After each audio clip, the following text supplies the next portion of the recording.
Hello and welcome to Mechwarrior Online.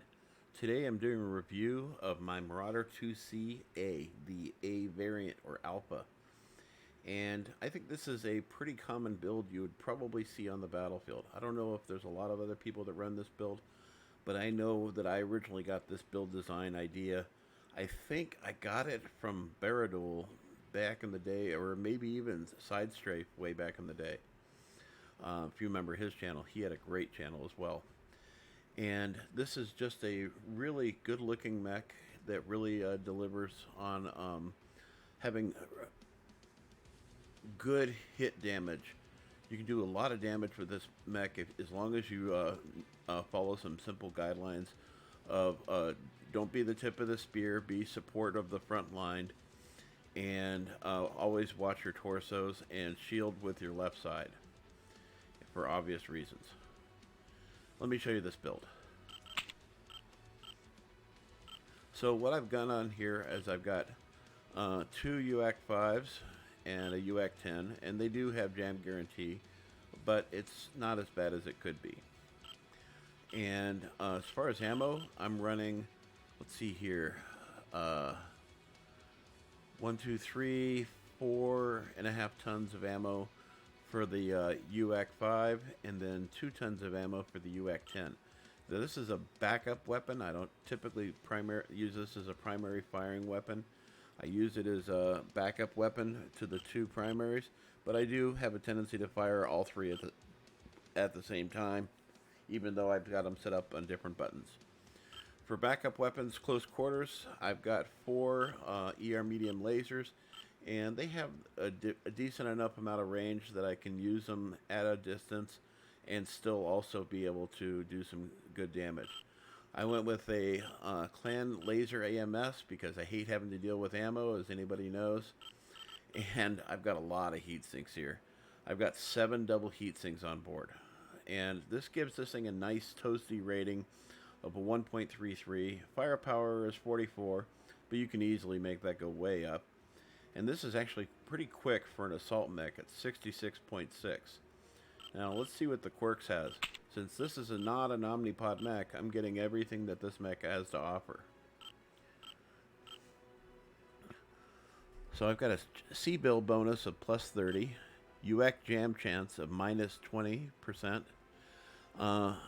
base armor for the left torso is plus 7, and base armor for the right torso is plus 14. Wow. So it's actually working out really well there to give me additional armor quirk, and you can see it here at 97 and 89, and that really adds up.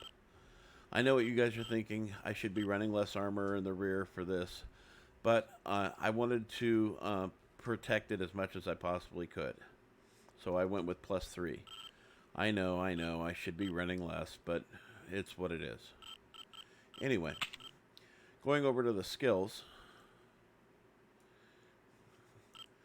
So I maxed out on range because I want to keep myself at distance and be able to do as much damage as I can at range. Went with some more heat generation protection here. Obviously magazine capacity and jam chance reduction. And that gives me a plus 15 on top of the plus 20 jam chance reduction. So that gives me 35. So that's going to help quite a bit right there. It's not as good as the Huntsman trial mech that they have right now. I think it has minus 40% jam chance, which is really nice. You gotta give that thing a try. Anyway, skeletal density, reinforced armor, hardening, and reinforced casing, as well as overheat damage protection, and of course AMS overload. Since I've already got a really fast mech, there's no point in adding speed to it.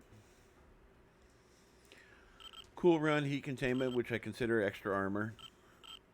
Seismic sensor is kind of on the fence about keeping this and taking it off and going with heat generation, but I kept it anyways just in case, because I do like to stand as a platform, and having a seismic sensor really allows you to detect when a light mech comes up behind you. Sometimes they come up behind you and you don't even know that they're firing at you. It's just so minor, and then next thing you know, you're a chalk outline. Advanced zoom for obvious reasons, and 2 cool shots and a UAV. As far as weapons, like I said, I like to fire these, the Ultra AC5s on one button, and then having the Ultra AC10 as a backup weapon. So if I'm at a greater range,